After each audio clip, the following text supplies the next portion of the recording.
I just want to give people a few minutes to hop on. Thanks, ladies, for being here. Congratulations to Lisa for, getting promoted. She promoted herself to Emerald, and I think this was like 2 weeks or 3 weeks overdue, but I'm really bad at checking my non-PS coaches. So, hey, if you guys ever have like a rank advancement that I missed, please feel free to be like, I rank advanced today, and let me know. Send me a text or let me know in the group. Congratulations. I hope that you're on here because we can't see you. Maybe you're with Katie or you're driving. I don't know. Are you on here, Lisa? I'm afraid if I unmute, we might hear a screaming child. I'm here. I'm just trying to sleep. She's fighting. You what? I'm trying to put Kate to sleep. She's fighting. Well, congratulations. Thank you. Happy for you. It's the beginning, just the beginning. I'm sure there's going to be many more. Does anybody else have anything exciting to share or not exciting to share? I've survived a 3-day refresh. Yay! That's awesome. That's worth celebrating. I'm ready to eat though. I was telling my husband, I'm like, oh my gosh, I'm like, I don't know what I'm going to eat tomorrow. I'm like, but I just can't wait to just eat. A cheeseburger? Just kidding. A vegan cheeseburger? Impossible burger? I do have some in my fridge, so that might have to be a possibility because I'm just like, oh my gosh, I'm like, I just want to eat something. Yeah, it's really hard for me to do it. Congratulations. And your results? Did you feel better? Did you get less bloating? Did you feel, I lost, I think, about 3 pounds. I don't necessarily feel any different. I haven't had any bloating. I normally, no matter what I eat, I get bloated, but I don't really feel like I've put enough food in my body to get bloated. So I don't know. We'll see. Yay. That's cool. So it's interesting because it seems like most women who are, already kind of thin get about 3 pounds. Most guys or like women who are a little heavier can get 6. Like the guys that have done it lose 6 pounds in the 3 days, which does make sense too, because they burn a lot more calories and, they're eating the same amounts. We're both eating the same amounts of food. It doesn't matter. So that's interesting. Because I'm always curious about that. If people kind of, when they follow it the right way, because I know if you don't follow it, that your result, you cannot see those types of things. If you follow it the right way, it seems pretty consistent that you'll see a 3 to 6 pound loss. And then how you feel is like really the difference of like, because you're seeing how you go to the bathroom, you're starting from a fresh point, and if somebody was eating a lot of sweets and stuff, I do think it kind of helps you like reset and like rethink what you're going to do for the going forward. So, yeah, that's interesting to hear. I like to hear when people, actually follow the rules and how they felt for those 3 days. Cause I also get very hungry. Other people act like it's fine. I'm hungry, but I just know I'm going to be hungry going in. And it's also interesting to see how in the next coming days, how if you kind of keep that mindset going with the maintenance and stuff, like how different you can feel with your energy change as you get more food in you, but yeah, still focus on the healthy, like low, no processed foods and that type of stuff too. Yeah. I should probably do it now after my my week of binge eating comfort food. But congratulations, that's awesome. The first 2 days I felt really good. I didn't feel any hungry at all. And then today it just kind of hit me and I'm just like, oh, feed me. I think it's a mental thing too. It's like for me, I now that I've like not finished it a couple times, I'm like, I can't do it. And then if you have that going in, then you're not going to be able to do it. You got to be mentally prepared that I'm going to do this. It's only 3 days. Yeah.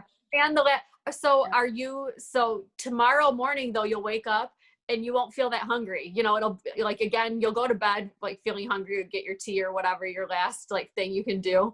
But tomorrow morning, you won't be starving.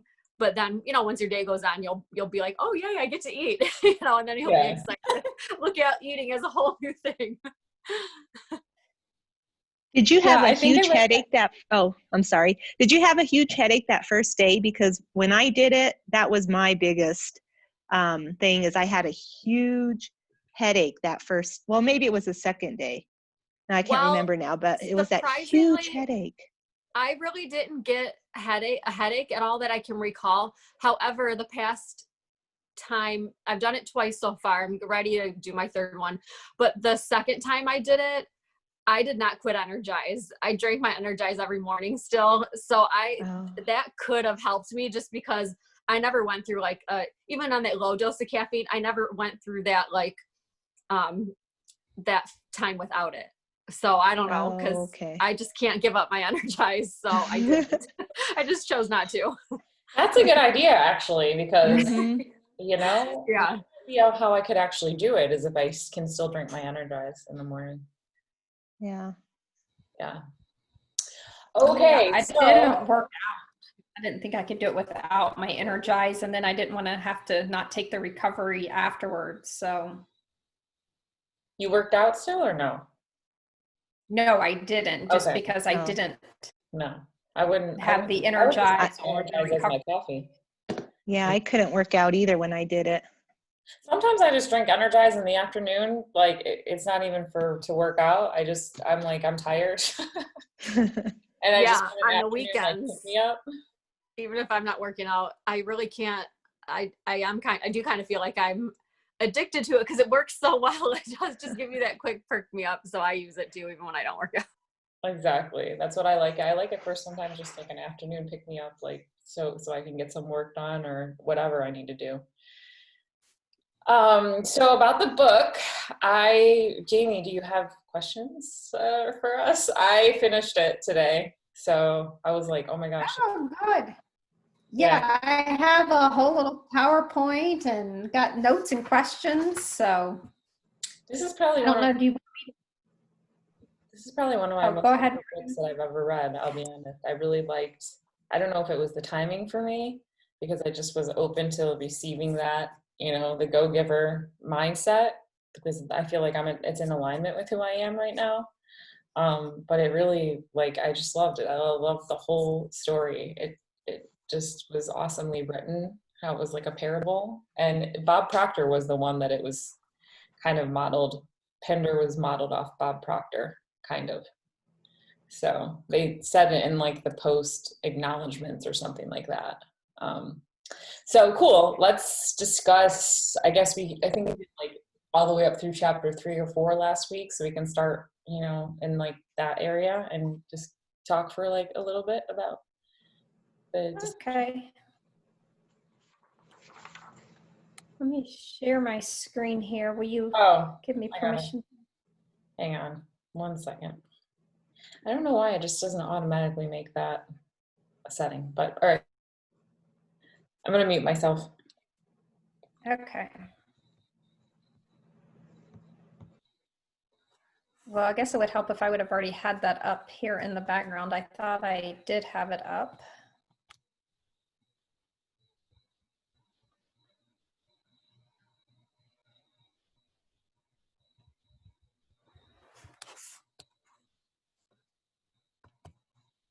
I see Lisa's like cleaning up and like doing laundry. The life of a mother, the job of a mother is never done.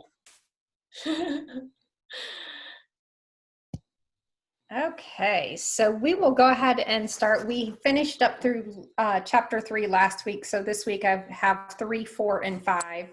So the beginning of chapter 3 pretty much starts Joe. He's just left his first success meeting with Pender where he learned like the first of these 5 laws of the stratospheric success, the law of value. So the law of value states that your true worth is determined by how much more you give in value than you take in payment. And as a condition for Pender to share his laws, Joe has to put into practice the law the same day that it's shared with him. So Joe, he just keeps going over this, milling it over in his head, you know, trying to make sense of this whole law of value. It just doesn't make sense to him. And he just keeps questioning, is this going to help him land that big account that he's, reaching for? So he arrives back at his office and he receives a phone call from his client's attorney letting him know that he's not going to get this big, large account. So the client, he needs somebody who has, strong overseas connections, and Joe just doesn't have that. So as they're getting ready to get off the phone, Joe remembers that he has a competitor that might be a good fit for the client. So he shares that contact information with his client's attorney, and, the guy just blew him off, but here he is giving him a referral. So Joe, then keep his condition of meeting with Pender. So the next day, Joe goes to the Learning Systems for Children to meet up with the CEO and Pender. He's taken into this conference room. I would love to go to this conference room, to a place like this. It has all of these like small tables set up everywhere. It has modeling clay, pipe cleaners, paint, crayons just scattered about. There's like finger paintings like hanging up on the wall and stuff. So not what you expect from like a corporate conference room. So he learns that Nicole, the CEO, is from her that like top company executives come to her office and they do like finger painting and modeling clay, and it kind of just helps them, get out of their heads, helps them brainstorm ideas and just being a little bit creative. So while they eat lunch, Joe learns more about the history of the learning system for children and Nicole. Nicole was actually a grade school teacher, and she had this unique way of teaching children through like games and creativity. And one night during parent-teacher conferences, she was talking to one of her students' dads because he was a software engineer. And, she was explaining to him how, what she does, and wanted to know if this could be like created into like a computer program. And so she ended up meeting with him like the next week. And then there was another school mom who owns like a marketing and advertising business. And so they all met together, and a few days later they started this company. So Nicole had like pretty much like a friend of a friend who gave them capital. And this friend of a friend is referred to as the connector. So within just a few years, their company was doing over $200 million in sales. So they expect to impact about 20 to 25 million kids. So this is where they then introduce in the law of compensation, which states that your income is determined by how many people you serve and how well you serve them. So there's two amazing things about this. First is that you determine your level of compensation. If you want more success, you just need to serve more people. And then there are no limitations to what you can earn, because you can always find more people to serve.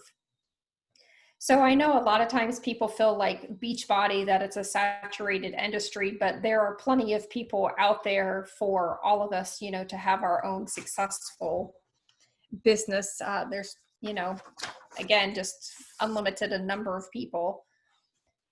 So after the meeting, Joe drops Pender off back at his home. And so he's greeted by Rachel, who's holding a small package for him.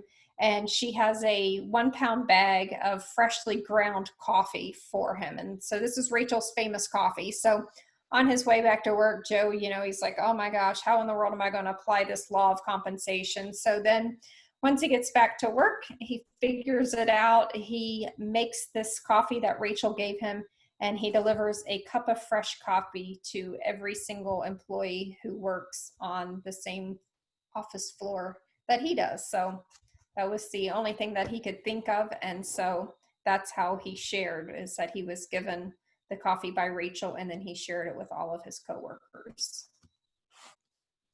So those were pretty short chapters. So a couple of the questions, Nicole, the CEO, says that she used to believe that there are two types of people in the world, those who get rich and those who do good. Do you see an inherent conflict or contradiction between being a good person, being a wealthy person, or to put it another way, between giving and receiving?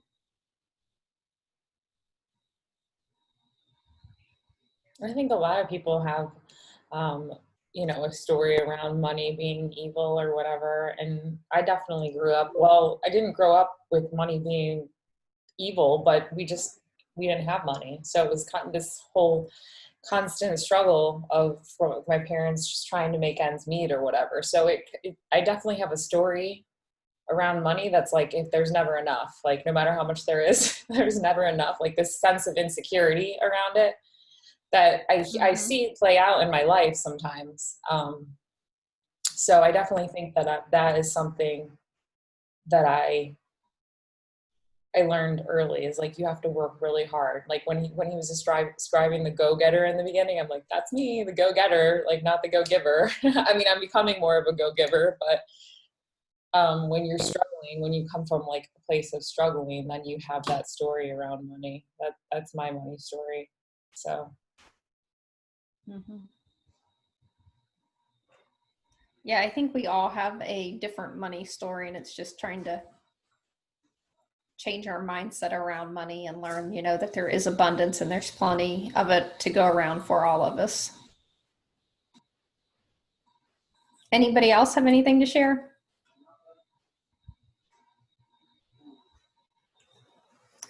The next question, Nicole tells Joe that being broke and being rich are both decisions that you make them up in your head, and everything else is just how it plays out. Do you agree? Why or why not? Can you think of examples of how this may be true? So in my head, I kind of think about the whole Henry Ford quote, if you think you can, or if you think you can't, you're right. So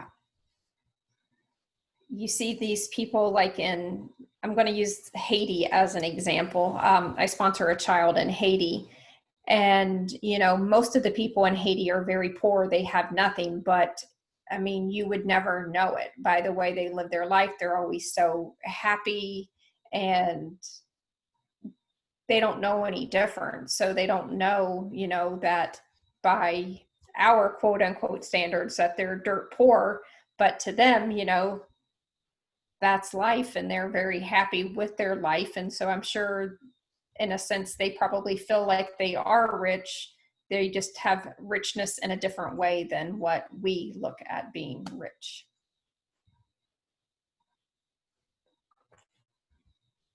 Any other thoughts? I think no matter what level you get to, it's just still more, it's still more the same thing. You just buy more expensive things instead of the cheaper things, but they're still just things. And, if you saved up really hard to get, your Coach purse, and that's really awesome for you, and that's like great, or you can afford to buy the Chanel purse, they're both still purses. It really is about like you and your feelings towards them. Over there, because they're still just things. No matter what level you get to, it's still just stuff and things and money. It's not like, it's really goes to show you that, and you can enjoy the nicer things, because the more expensive things, you might think they're nicer, might enjoy them more for a period of time, but when it comes down to it, it's all relative, and yep. That is where with the Beachbody stuff, like even about the reaching out and touching more people and having that be the potential for money is like cool, but even just the reaching out and touching more people kind of comes with a sense of accomplishment and more gratitude than even like that can bring yourself that joy where you can, even actually almost step away from the money aspect, because it's, the things are the things, no matter what dollar value they are, but the people you touch, gives back to you also in the more fulfilling way. Yep. So. Yeah, I definitely agree with that.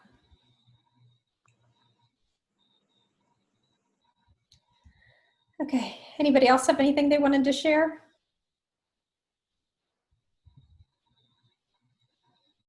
Okay, so after Joe serves his coffee, he says that he feels like he was an idiot when he served coffee. Gus comments, sometimes you feel foolish, you even look foolish, but you do the thing anyways. Have there been times when you felt both foolish, but did the thing anyways and see that ultimately lead to great reward?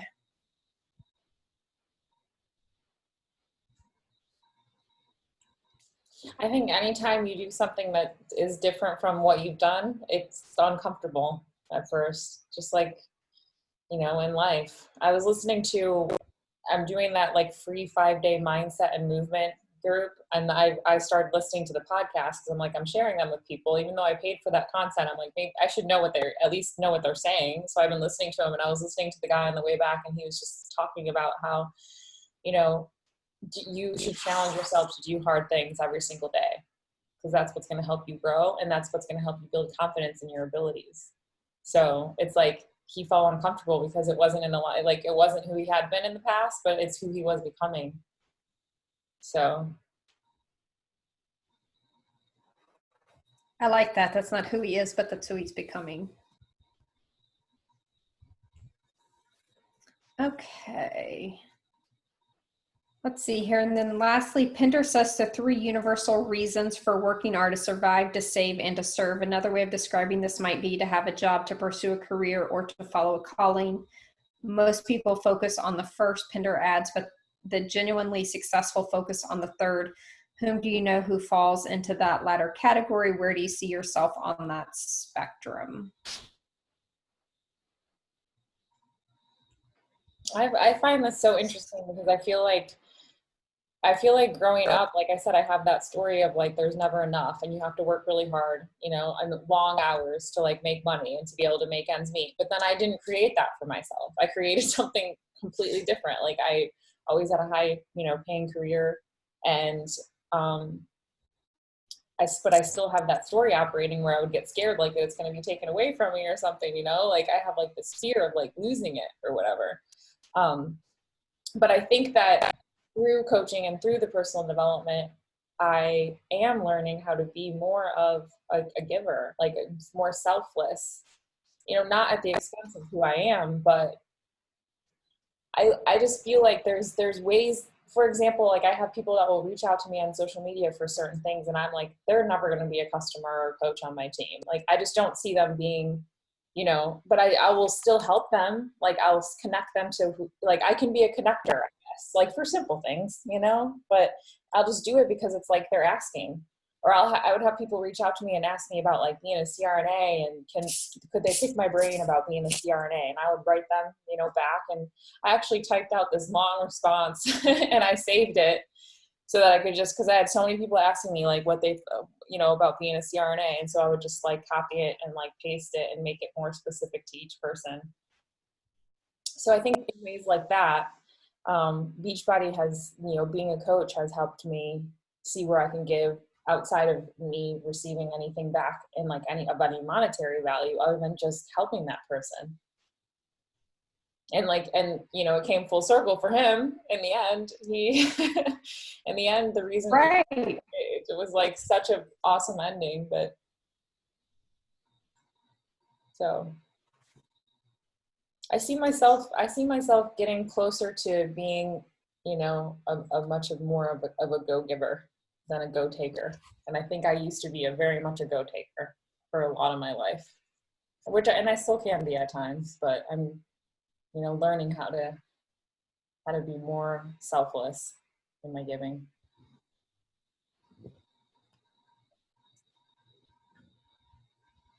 Yeah.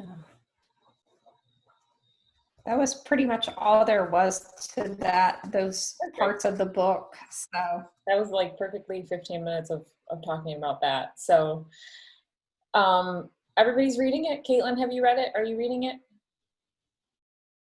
No. I haven't read it. I've heard about it. It's on my list. Are you, Georgia, reading it or no? Yeah, okay, cool. I'm reading that, and along with Trent Shelton's The Greatest You, I think that's what it's called. So, because I feel like I need something like that more in my life right now, so Okay. The Greatest Few. It speaks more to me right now. But I am reading The Go-Giver as well. So I'm kind of doing both. Well, I mean, all at different times in our life, things are gonna connect with us, and depending on what we're, experiencing and where we're at on our journey. So Mhm. if it's not connecting with you right now, you could always just put it down and come back to it when you feel like it's more in alignment, and just read what, you're liking. Yeah. Because I mean, like there's one thing that's for sure is that life is constantly changing, and we're constantly changing with it every day. So I did want to like share a little bit about, I was going to do like a live video on this, but I was just going to kind of go over it really quick on here. And I didn't like on my Instagram stories. I know that there's like several people on our team, Melissa, Amanda, myself, that are like experiencing loss right now. And I feel like, it's an opportunity to kind of talk about like grieving a little bit and like going through your emotions and having your experience. So, personally, I have taken a lot of time this last week to just like be with myself and just really feel like pretty shitty, just really feel bad. And, a lot of guilt over, it being an accident. It's something that we're all human and we have accidents, but also that, ended in a loss that felt really significant to me. So what I wanted to say, I was wondering, I didn't know if Melissa would be on or not, was that whenever these types of things happen, I think sometimes it's really hard to understand like how a person feels until you're in their shoes. And I feel like even before, like I had never lost any animals, and I could have totally just not had compassion for people who had to put their dog to sleep or whatever. Because I'm like, oh, it's just a dog, and you can't ever actually really understand it until you are experiencing it. And this is like the first animal that I've actually lost, because all of them are still with me.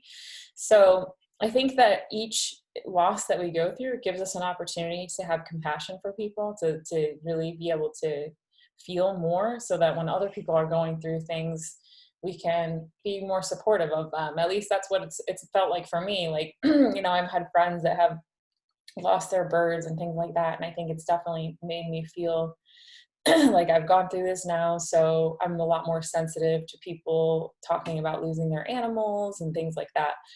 But I think the biggest thing that I realized in this loss for myself is, in grieving, we have to go through the feelings. And it's really hard as humans to feel things. I think that we're from such a young age taught to repress, and of no fault of our parents or our teachers or the adults in our lives. But I think that how I see it is that my mother, it hurts her when I'm hurt. It hurts her so bad, and I don't have any kids, obviously. So, but I can feel that from her. Like, it's painful to her heart when I'm hurting, because I'm her daughter and I came out of her body.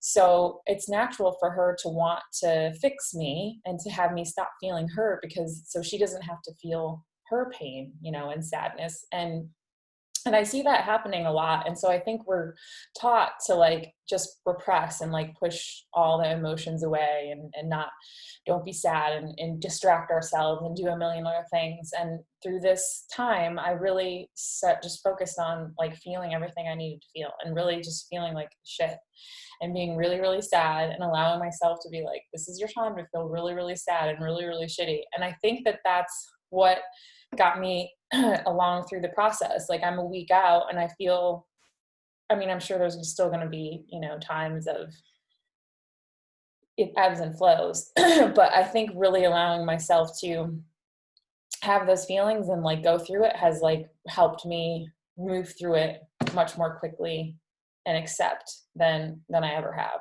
any losses in my life.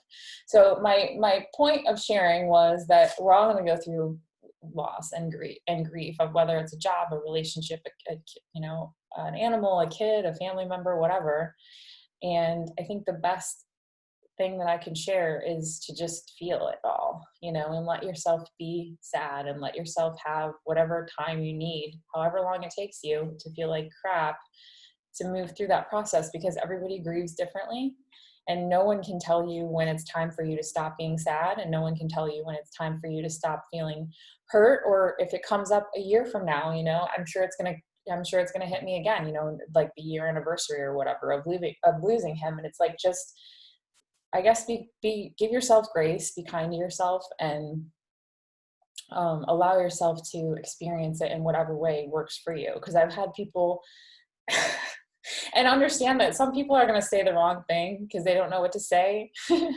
and they're not going to mean it, but like, I've had people tell me, like, you know, he forgot that he was out, like shaking my head, you know. And then I've had people tell me that that's a really horrible way to die. I'm like, you think I don't know already? Like, you think I don't already feel so bad? And then my neighbor was like, you can get another bird.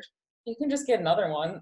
Like, you know, so I guess give other people grace too, because they're just uncomfortable, like with the whatever feelings coming up for them too. And they just don't know what to say. And they're just trying to be comforting, and they don't really know how, because they probably never allowed themselves to feel their emotions around loss either and grieving. So then they're just like, I don't even know what to do.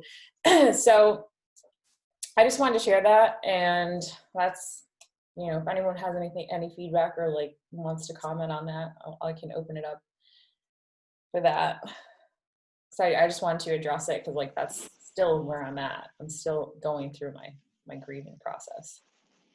I like how you said to give yourself time to grieve. And I honestly think, because my dad passed away 2 years ago, and I think that's been my issue, is I don't think I've given myself time, you know what I mean? Because I feel like I've had to go into mom mode right away and make sure my kids were taken care of. And now I'm taking care of my mom. So, you know, I'm taking care of her. And I feel so much that I haven't had time to just, I don't know, it's hard to explain. I just don't feel like I've had time for me to just fully grieve, you know, and I sometimes feel like maybe is that why it's taken me so long? Because I still feel like there should be like, is there a time period, you know?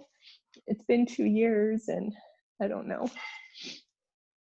But I think it's always going to be, you're always going to be sad when you think about it. Like, I don't think you're ever going to be like, oh, I'm good. I mean, my dad died, you know, I don't know, 17 years ago, I think it was. And I feel sad when I think about it. I mean, but it's not like a constant everyday, you know, that I don't think about my dad every day, but when I think about it, I'm sad. yeah. So, Well, Georgia, and you have I'm sure the feelings about your dad, just, you know, and thinking about your mom, you just can't, you know, remembering losing your dad and then the fear of losing your mom is just, Right. you know, keeps you in this kind of like, you know, those moments where it just like washes over you, I'm sure, of just, Yeah. you know, fear of exactly. that It's future. the fear. Mm-hmm. You know, it's like, because the events of the day my dad passed away and that night when I saw him in his bed and gone, that just plays in my head like a broken record so much. And then I've got that same fear now of going to my mom's house and finding her too, you know. I mean, I literally drive by her house because I know her routine. She wakes up in the morning and opens her blinds, and I literally have to drive by her house just to make sure her blinds are open. I mean, that's how my mind thinks, you know. And so yeah, it's that fear too. I think you can never prepare yourself for that loss, though. So I think that part of it has to be letting go of trying to control that, because And that's what it is, letting go of trying to control it, because I want control of everything. Yeah, that's what we all do. Exactly. Mm-hmm. That's where control comes from, out of fear. We control out of fear. Mm-hmm. The whole COVID-19, like wearing masks and social distancing, and we're trying to control a virus that's part of nature because we're scared, which is normal. I'm not saying there's anything wrong with it. It's a human, but it shows you the level of consciousness of the entire planet where we're at. Like, this is what humans have created. This is what we're collectively doing, and we're all a part of it. Not one person is not a part of it. We're, you know, so it's just, I think when your mind goes to that place of, you know, thinking about losing your mom, I think it's best if you would just try to get yourself back into the present moment and just say it's not happening right now. And when it does, you're gonna be able to go through it. And it's gonna be hard. There's no doubt. But you're gonna be able, just like with your dad, you're going through it, you know, even though it's hard and it hurts and it's painful. Yeah. My friend, my shadow worker said to me something like, as long as you're alive, you can handle anything that is given to you, as long as you're still alive.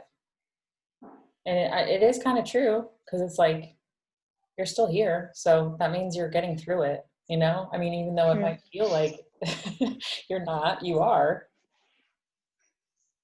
So, and I definitely do think that taking time to grieve your dad, if you haven't done that, is maybe that's something you need to build into your day, like where you can go and have some quiet time to just be whatever.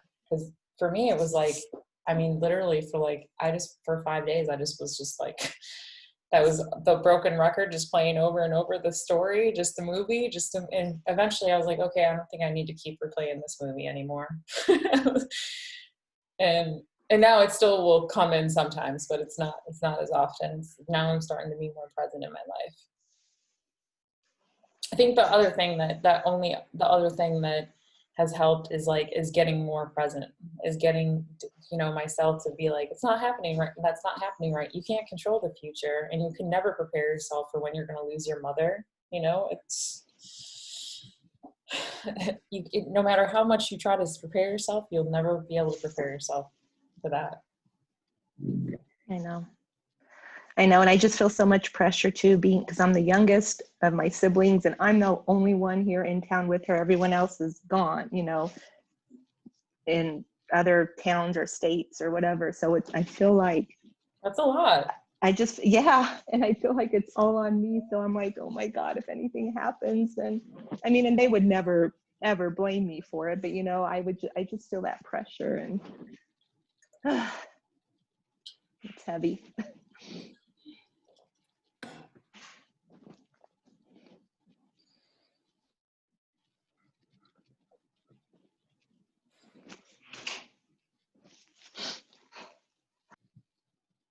Well, does anybody have anything else to share or say about that?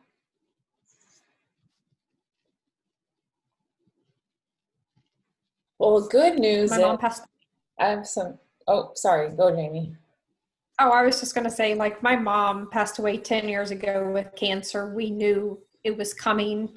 I was the one, my brother was in the military, so I was the one who had to make the call to the Red Cross to get him brought home, basically to say goodbye and stuff. And it's like, you know, even though we knew it was coming and all of that, it's like you still can never prepare yourself for, you know, what you go through and what you experience, even though you know it's happening. It's just something your mind just can't process it. So I was listening to we did meditation today, Heidi and I, because like with the whole going back to school thing and trying to figure stuff out, like everybody in my area is still like freaking out, and Heidi's been having a really hard time with it too. She's crazy busy. And so we did range of repair, and we did one of the Beachbody meditations, like the de-stress one. And like one of the things still that I love about meditation in times like this, and just as like it's so awesome how it starts to like train your mind, is like two things. One, about loss. I like to think, like when I think of my grandparents and my aunts and uncles that have passed away, like energy isn't created or destroyed. Like their energy is still there. So with like the meditation, it was just about like, even if you don't know how to meditate, you know, like we were talking about the gratitude. So find one thing, you know, think of something. And all my thoughts usually, I think like most people, kind of go to like images, because a lot of us are, you know, are very visual people. And so I kind of like get this image in my head that kind of connects me to a feeling.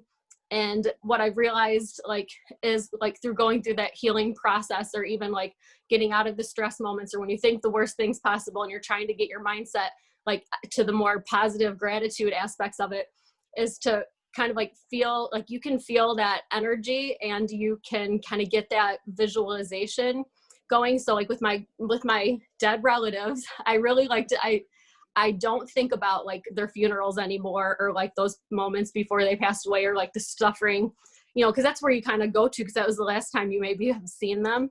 But now, like, I kind of just always think of them like, you know, like in heaven, or like their energy, like their like white light energy or whatever. And so when I think of them, it kind of brings like that warming sense of, you know, like remembering, and that, you know, that they're there, not of like them as the person they were, you know, right before they left or whatever. So that kind of like made me think of like the mind, like the mindset and the meditation, and how you can like change those thoughts. And so that you don't, you know, you don't feel like stressed about those thoughts that overwhelm you into like those negative emotions or those stressed out emotions. Like you can kind of like lift it up, if that makes sense, like lift it up into like, you know, more of like an energetic sort of remembering. Yeah, that's such good advice, because that's exactly where I was like getting with Romeo, because I just kept playing the picture of like, you know, finding him and everything over and over, and then I'm like, you need to start picturing him the way he was, you know, like he was a happy bird that was flying around, and like, you know, when he was living, and he was and I went through the pictures of him that I had and the videos and stuff, and I was like, he was so happy. And that trying to rewrite and remember him like that versus like how I found him. That's really good advice.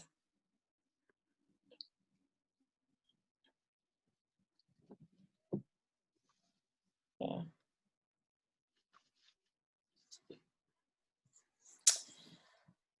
Well, thank you everybody for sharing.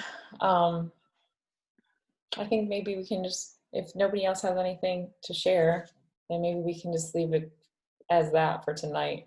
I did watch your video, Sabrina, of your story, of your coaching story, and I liked it. I thought it was really good. I liked how you were just like talking so naturally, like you were just talking to a friend. It really felt warm, you know. It felt like I could see you, and I could feel you, like as a person, like your energy. It was good. It was really good. I liked it.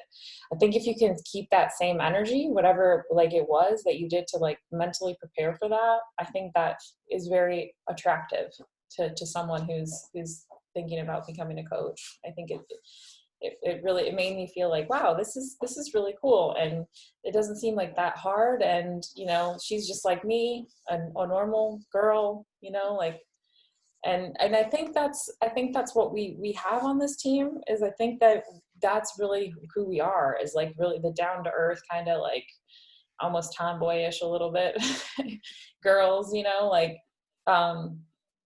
that's a lot of who we are. So I think that's the tribe that will attract, is like when, you know, we're not all done up when we get on these calls and stuff, and we just try to be like real. So I really liked it. I thought it was really good. Thank you.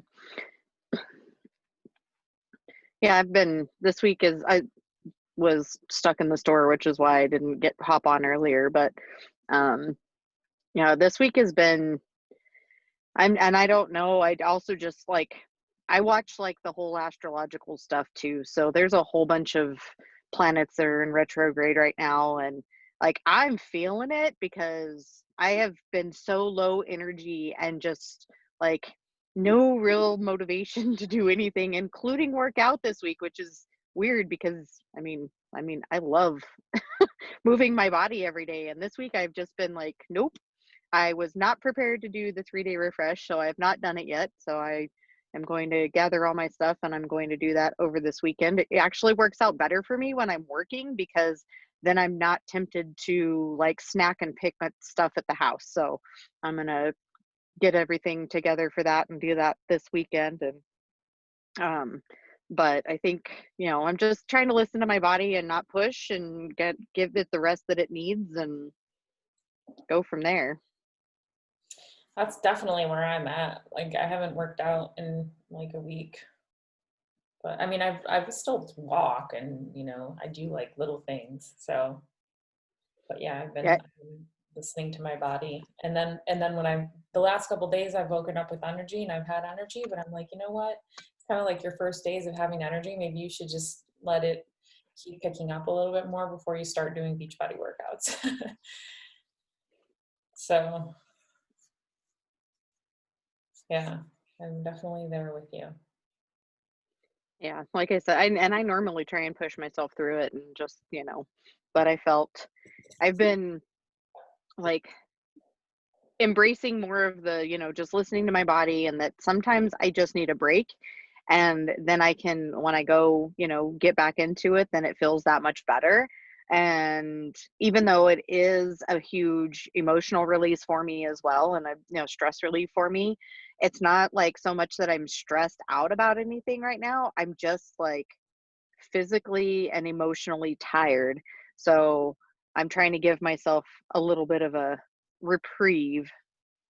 So And I think that as a coach, like, I think because it's kind of shoved a little bit from corporate down our throat, like you have to follow the program the way it's laid out, like no taking breaks or rest days or whatever, and just commit to the program all the way through. And I think that my tendency used to be towards that, and then I've kind of lightened up on that a lot for myself, and then of course that trickles into for my customers because I share about it. And I had just to share this story with you because, you might be thinking like, oh, how can I be coaching if I'm not consistent? Or, I don't have anything to share because I didn't work out the last 3 days or whatever. Well, I've just been sharing like that I'm going through a grieving process. I'm going through a loss. Like I'm talking about that. And I'm talking about what value I can add in my stories through that. And then Amy, she's Amy Adams. She's like a new customer and she's posting in the group and stuff. She was actually under another coach that was on our team that's still a coach but is not actively doing anything. So Amy like somehow started in my free group and following me and whatever, and then she had reached out and was like, I'd really like to do like a challenge group and I want a more active coach. And then she told me who her coach was, and I'm like, well, she's like a coach on our team, so I don't really want to like step on anybody's toes. So and she went back to the coach and was with her. And then she came back to me and she was like, listen, she's not doing any groups. She's not actively coaching. I want to do a group. I need the accountability. I was like, okay, well, you need to have the conversation with her then because I'm not, whatever. I don't even talk to this coach anymore. So she did. And she hasn't like bought anything from me. I put her in the challenge group. I'm supporting her. She already has BOD. She's not someone who wants to train Shakeology every day. She is interested in Performance Line and maybe doing like some of the new program launches. But anyway, I had her fill out my form still, just like I normally would, even though I wasn't going to sell her anything. And then after the form, I looked at all of her stuff and I got back to her and I'm like, there's nothing, pressing that you need to do right now. I'm like, here's some information on Performance Line. You would ask me about that. I sent her there's a really good website that has like the science behind Performance Line that I save now and I like to send to people. It's got like the testing that they've done, like the studies that they've done is on there. It's really cool. So I sent her that, and then I just got her in the challenge group. I introduced her, and so basically the first week that she started, like this happened with Romeo. So I haven't really been that active, but I mean, I have still been posting and like sharing when I'm able, and I just haven't been. I spend time every day going to the group and posting and looking at everybody's posts. And I like everybody's posts. So I know where I ended the last, because I like everybody's posts. And so I take time to do that every day, if it's like 10 or 15 minutes, because that's going to deepen my relationship with these people. I'm going to get to know them and they're going to feel more supported and they're a part of our team. So I haven't been doing that. So she wasn't really getting any like feedback from me or whatever. And she reached out to me like mid last week or end of last week and said, or maybe it was this week, actually. It's only been a week. She said, I really appreciate you sharing how you take time away from like Beachbody workouts if you need to or whatever. Like you take time to like take care of yourself and you don't make your workouts or like staying on the calendar or whatever more important than what you need to do for yourself.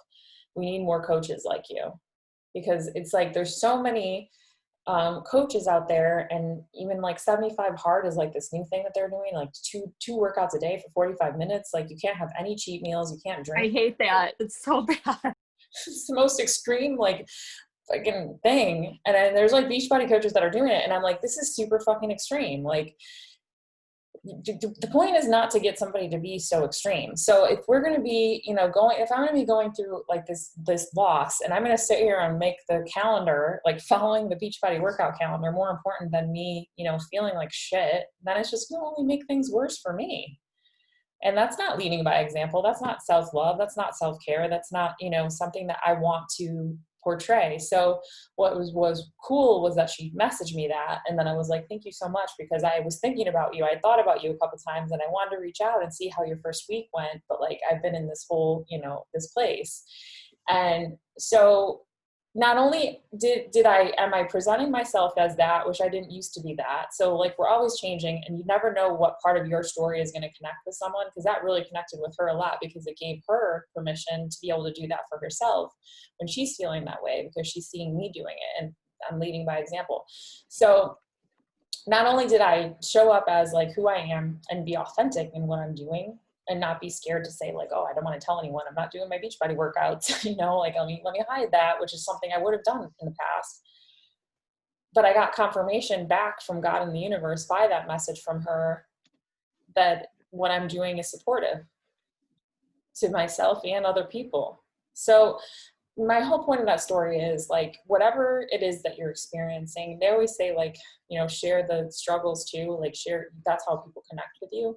And I think that a big part of me has been scared to do that, because I feel like people think of me as being this strong, powerful, like, independent, big personality, go-getter like person. So that means like, oh, maybe I just don't ever get like my feelings hurt, or I don't ever, I don't ever go through things. And so it's taken me a lot to get to be able to to express myself vulnerably and authentically. So what my point is that when you start to do that, that's when you really can connect with people more. So it's not like fake it until you make it, like go online and be like, oh, look at me, I'm like, turn your Beachbody video on and be like, look at me, I'm working out today, and then turn it off right after you do the video, and just you're faking it because you think you have to show. And there are coaches that have admittedly done that, like showed up in that way, because they felt like if they took a day off, then it's not allowing, then they're not leading by example. So my point of all that rambling was, if you're going through whatever it is that you're going through, like, don't be afraid to share that. And also don't be afraid, if you're supporting groups and you're coaching someone, to don't think that you have to be doing every single thing every single day, no matter what happens in your life, because that's not reality. Like, that's not real life. That's not how I want to show people that they need to show up, because I think that that's negative for them. And I mean, it's negative for me, so it's going to be negative for other people too. So don't be afraid to talk about that. And if you have a setback, like I know you said in your video that you had gained some weight back, like don't be afraid to talk about that. It's not shameful. Everybody goes through it. Right. My point is just my point of all that is just don't be afraid to share everything. Like, I mean, not everything, but don't be afraid to talk about the hard and the things that you're struggling with, because you just never know who you're going to help. I also had another next coach that, I shared about the grieving process, and I had put a couple things on my Instagram stories, and she reached out to me because I shared this meme on grieving, and she's like, I really needed that today. Thank you. And then I did like a little video today on grieving, like some me talking, and she wrote me and she's like, I just got laid off from my job in September, and it's been really hard because I haven't even allowed myself to process the feelings around the loss. And so you talking about that was really helpful. And I also really liked that you had talked about little ways I could move that would be positive for me, like just walking and rollerblading or whatever. And so you never know, like I did that because I was like, whatever, I haven't been online, I haven't been doing my stories and shit. I've been posting like, and I'm like, I'm just going to go on and I'm just going to share where I'm at right now. Like, I'm just going to tell, this is what I'm doing. And look, I helped her. Because you never know what your little share that you think is so like silly and insignificant is going to do for somebody, and is going to impact someone in a way. All right. On that note, thanks everybody for sharing. And we'll continue to do more chapters of the book and talk about it next week first to start, and then we can talk a little bit more about our sneak peek if you want, because at that point it's going to be getting closer to us doing it. So, oh, and I do want to let you guys know I have a breakaway only challenge group that everyone can use if they want. My assistant already set it up, scheduled to post. It's going to start the 19th is prep week, so Monday is prep week. And then so we'll give customers a chance, if it's launched on Monday, the 19th, to order, and then it won't actually officially kick off until the 26th. So if you have customers or coaches that want to do a breakaway only group that are going to be doing breakaway, you're welcome to join that group. And if you're not doing it, but you have customers that are going to do it or coaches, you're also welcome to join and add them. All I ask is just that you post in the group, even if you aren't doing breakaway, that you're sharing your workouts every day and you're, supporting your people. So I can post the link in the team page if you guys want. It's all set. It's got this post scheduled, and I'll be starting the program on the 26th officially myself too, because I just can't commit to starting it right now. Okay. Have a great evening, ladies. Thanks a lot. See you guys. Bye. Thanks. Bye-bye.